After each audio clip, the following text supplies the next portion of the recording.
Hello, Poweraders. I am Power Nate, And I'm the Mountain. and today we have the Powerade White Cherry flavor to review for you guys. Yeah, I'm very excited to try this one. This is the last of the 3 variants of white cherry that we have to try. This is it's weird. We finished with the sugar. baseline. Yeah. Although granted, I don't know that we've actually started any of them. I suppose with fruit punch we started with the sugared version, and with orange I think. But Yeah, I think that's yes, that's true. But for most of them, we usually try. I feel like we've tried most of the sort of offshoot flavors first. Yeah, like the ultras, the zeros, the power water even. It's just weird how in our area, a lot of the zeros and ultras tend to be a lot more common than the sugar varieties of Yeah, Powerade. the ultras especially are just they're very common to find. It's a lot harder to find one of the more sort of obscure. One of the more obscure, experienced Powerade drinkers. Even something that's like moderately hard to find, like mango or like melon, you can't find that anymore, which is interesting. Yeah, we've seen the shelves, we've seen the spots for it, but we've just not been able to secure any. Simply because of months. the Powerade Ultra. Yeah, it's crazy, But regardless of that, this is white cherry. This is something I'm personally rather excited for. I'm excited to try this after trying the past white cherries. I think it'll be a very nice experience. Yeah, I mean it has to be. I mean, their white cherry, like the flavoring they use for it is good. I think we have to give credit where credit is due. Oh yeah. To whoever created the white cherry flavor for this. So I'm down to try this. I think we should. Well, before we crack it open, of course. We have to check. I don't want to jump ahead of ourselves. We have to check some of the nutritional facts on this. So, there's about 2.5 servings per container. The serving size is 12 fluid ounces or 360 milliliters. 80 calories per serving. 150 milligrams of sodium. 21 grams of carbs. It has 41% of your daily value of added sugars.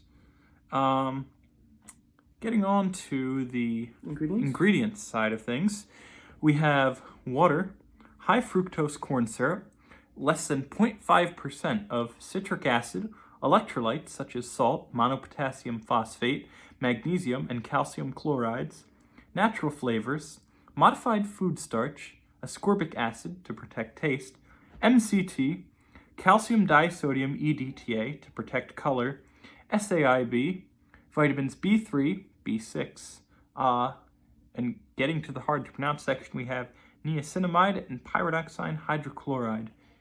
Now, just this, I don't know if you noticed this. No B12. There is no vitamin B12 in here, which I find rather interesting. Is this not part of the iron 4? Can't they? No, it is indeed part of the ion 4. That's weird. But there is no vitamin B12 to be found in here. Interesting. Which is very interesting to me. Yeah, because that's one of the electrolytes that you get back. It's weird that usually one of the vitamins they add to this. Yeah, I don't remember specifically which one it is, but I do recall it being B12. I believe it is cyanocobalamin. I think that sounds about right, but I'm still not sure if I'm pronouncing some of these more scientific names correctly. I'm not a scientist, but from chemistry class, that sounds about right to me. They get a bit weird, like with pronouncing things, like the element Y on the periodic table, yttrium. Yeah, that's always been something of a head scratcher to me. It's not ytterbium. It's not. It's yttrium. And there's none. And I guess I understand. There is one with a B. It's like ytterbium or something. There's yttrium and then there's ytterbium or something like that. There's it's in like the squares at the bottom that are like cut out. With, like Einsteinium, Californium, and things like that. Yeah. There's like I forget what the actual name of that. There's a lot of there's a lot of elements with weird names. Like Californium. Yeah, I mean, I wouldn't necessarily call that a weird name. It's just sort of elements that are hard to pronounce. Yeah. Like zinc. Oh yeah, that's a very hard one to pronounce for me. That's a joke.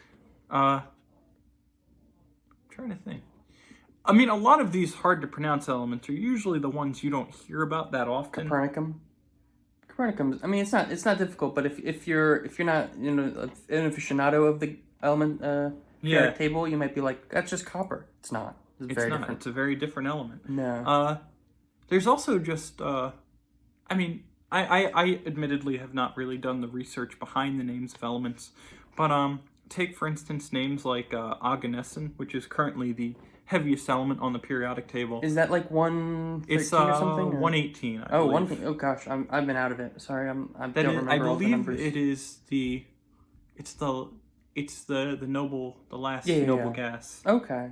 Because I know like those like that last sort of row was like whatever like trinium or something. Oh yes. Just to so about those elements. Mm-hmm. They used to have those names like which is like like it was really just a Latin placeholder name, right? Because they knew the elements existed. They couldn't get them stable enough to be considered valid for the periodic table. Mm-hmm. But I believe as of 2018, they approved a new version of the periodic table that actually contains the element names on it. So wow, that's actually very interesting. I did not know that. See, you're learning something here, folks. Yeah. And who would have thought that? I mean, who would have thought that a conversation about the lack of vitamin B12 in here would lead us to such enlightenment? Yeah. I mean, I think with such enlightenment, I think it's time to crack this one open. Yeah. Also, I just want to say, as an aside, you're talking about like the Latin names and stuff. That's the reason that some of the elements have weird symbols, like Ag. Oh yeah, like how iron is Fe. Yeah, which is like it used ferrous. to be. It was ferrous or ferrius. I'm not too sure. Well, like ferrous, like ferrous oxide. Mm-hmm. So yes, that's where that comes from. Although I don't think that silver or gold have like, I don't think they're called like aginium or whatever it was. But that's what they have like those symbols for, like AUAG, Cu for copper, which I think comes from like Latin or ancient Greek or something of that extent. Mm-hmm. But anyway, that's just another random aside. I don't think cobalt has any weird names. I think that's just CO, isn't it, or CB? Cobalt is CO, I believe. Yeah. But well, there you go. It must be really nice to be one of the elements that's just like a single letter for your symbol. Or like, but some of them weird, like potassium. Like potassium is just K. Yeah. It's just a weird it's thing. just carbon's C. Carbon's C, that's easy. Boron is B. Yeah, boron's got it easy, which is weird because I feel like there'd be more elements that got B's in them, but I guess not. Yeah. Well, there's berkelium. I know that's one that has a B in it. Which is named for what? Like Berkeley? Yeah, Berkeley. Isn't that the music school? No, it's named for the University of Berkeley, California. Okay. Yeah, like there's a bunch of them that are just named for weird. I'm sure Californium is actually also probably. I mean, I must admit, when I was younger, I did confuse the school in Berkeley, California, with Berkeley, the music do school. You know. Yes. In New York. Mm-hmm. Yeah. Well, actually, it's in Boston. Oh, is it? It is in Boston. I thought it was in New York for some reason. Oh well. I must admit I'm not up my college information. But one thing I am big on is Powerade. Is drinking Powerade. Sorry, I think we've blabbed on enough. Yeah, we had a weird transition, but cheers. Cheers.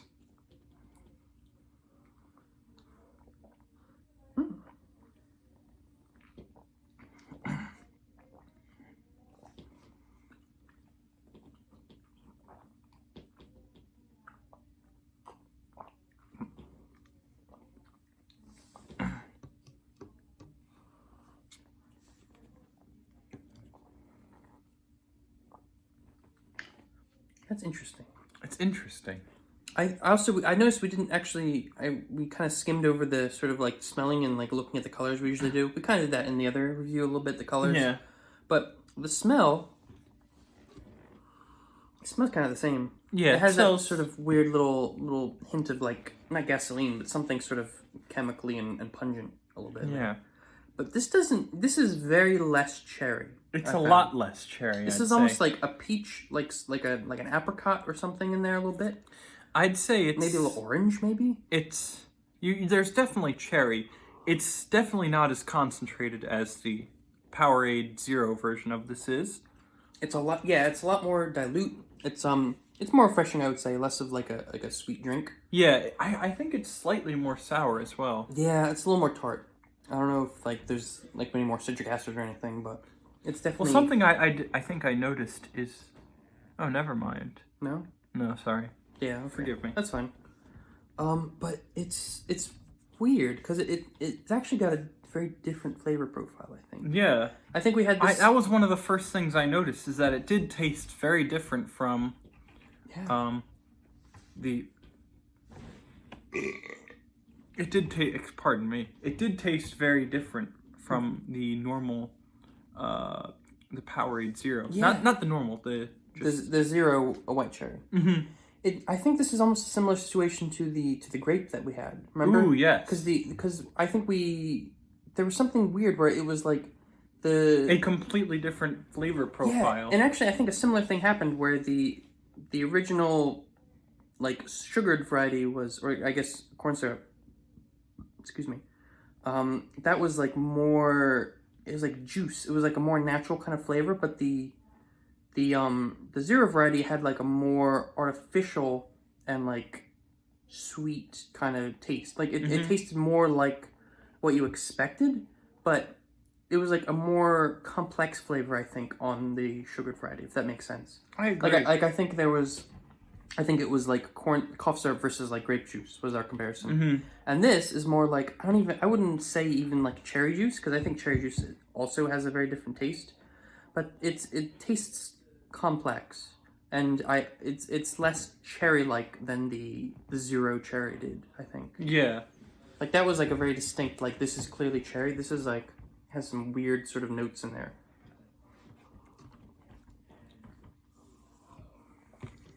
I am getting a little bit of, it does taste like orange, or like, almost like a little bit like some kind of like a nut. Like there's something a little nutty in there. Some little hints of something else in there. Yeah, which is interesting, but, because, I mean, it's not something you get in like all the other flavors. Like it's not like some kind of like weird Powerade base thing, I don't think. And obviously there is, you know, the salts, there's the sodiums, but usually it doesn't come through. I think perhaps maybe it's a little bit of that coming through. Perhaps it could actually be the lack of vitamin B12 in here that is also throwing us for a loop. Yeah, I mean, we must be very used to the taste of B12 that we can like sort of perceive it a little bit. But I don't know. I actually almost don't like it as much. I mean, do we want to jump to the ratings right now just to sort of get that out of the way? I mean, if you think it'd be worth it, I'm not sure. Like, I mean, what I'll do is I'll preemptively give my rating. Okay. And then I'll sort of explain my reasoning behind it. So for the Powerade Zero version of the white cherry, I rated it a 5 out of 7. As did I, yes. And I have to say, I think I'm going with the same exact score on this one, actually. Interesting. Because I think they're both just decent flavors. I think that overall, there's not too much of there is a difference between the two of them. Oh, yeah, absolutely. They're different drinks. Yes. But there isn't really anything that makes one triumph over the other. I think I would actually probably go with the 4.5 out of 7. I think it's slightly less good. It's certainly more refreshing, I would say, than the other one. The other one was maybe a little sweet. It was smooth, but it was also pretty sweet. I think technically, if you're an athlete and you reach for one, I think technically this would maybe make you a little more hydrated. But I think I'd much prefer the Zero. I think it's one of those scenarios where I think the Zero, perhaps sweetness the only situation where in some cases you might actually prefer the Zero. I think the grape and the fruit punch, I think, were also candidates for being equal, I think, because I remember the fruit punch was much sweeter, and the grape had it had a different flavor. But I don't think I think it's fine. I would drink it. I'll more than happily finish it even, but it's just not as good. Yeah. It's I don't want to say disappointing, but it's a little disappointing. It is slightly disappointing. I thought it was going to be like this sort of like this very pure cherry kind of drink. But it almost pales in comparison to... Oh, you're topping up. You didn't even finish your first one. I mean... But it's fine, I suppose. You gotta do what you gotta do. Yeah, I finished mine, but overall, I think it's fine. I'm sure it's a little harder to find, but if you're into your Powerades, you've probably had this before. You probably know if you like it or not. I feel like this might be a rather sort of divisive flavor. Not because it's like such a polarizing one, but because it's almost like not polarizing. Like it's almost too subtle, I think. Yeah. Like, it's very subtle and it's very... Nobody's like a huge fan of it, so they probably won't go for it. They'd probably rather go for something that excites them a little more. Like maybe one of the Power Waters, or like the mango flavors, the melon, or, you know, I mean, any of the other flavors, grape. I feel like there's other flavors that you would reach for. And as such, unless there's a ton of flavors that, like, you know, maybe you're at your local convenience store, maybe you're at a Wawa or 7-Eleven or Quick Check, we're not sponsored, or Royal Farms or anything like that. I feel like this is not the flavor you go for if there's literally anything else that you appreciate. But this is the flavor you go for when all you see is like a bunch of ultras that you don't really like. I can attest to that. Yeah, like it's there. I just don't think anyone's going to be reaching for it in particular. So I think that's a fair assessment of this. Yeah. In terms of just sort of my closing thoughts on this, it's a very similar situation in my mind to just the Powerade Zero of this flavor. I mean, sure they are the same flavor, but I'm sort of getting the same mentality in that it's just almost a flavor that's there to be there. Like they had it almost. I mean, I know that I know the white cherries existed for a fair while now, but it almost makes me feel like maybe it worked better as a zero. Like maybe this was something that they had it in the zero form and like, wow, this is pretty good. We should just make this a normal flavor. Like it almost feels like this was the afterthought rather than the zero. And in a weird way, yeah. Like some of the flavors, like obviously, like I mean, you have to have a zero form of Mountain Berry or a Fruit Punch or Lemon Lime or things like that. But it feels like in this case, I feel like I know it didn't. It probably almost certainly did not happen. I'm sure it was just like we need a cherry flavor. Let's make a cherry flavor. But it feels like in a weird way the flavor worked better with zero, and they almost had to sort of go in reverse. Yeah, they had to reverse engineer the zero to create this. Yeah. But it's fine. It's serviceable. It's a flavor that exists. Yeah. I think we can both say that. Yeah, it's there. You can have it. It's on shelves. Sometimes you can buy it. You can drink it. But other than that, I really don't have much else to say. Do you have any concluding thoughts? Not really. I know we this is another little off-topic thing. I know we mentioned the baseball thing. I think one shortcoming of this one is that since it's all the sort of the black label, it doesn't really lend itself to the baseball comparison as much.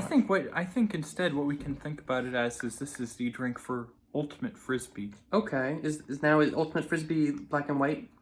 I mean, I was more so thinking about the black and red. I mean, okay. I've never really played Ultimate Frisbee. I played it once in gym class, but I don't know. Just the sort of black and red color scheme is really giving me these Ultimate Frisbee vibes in a way.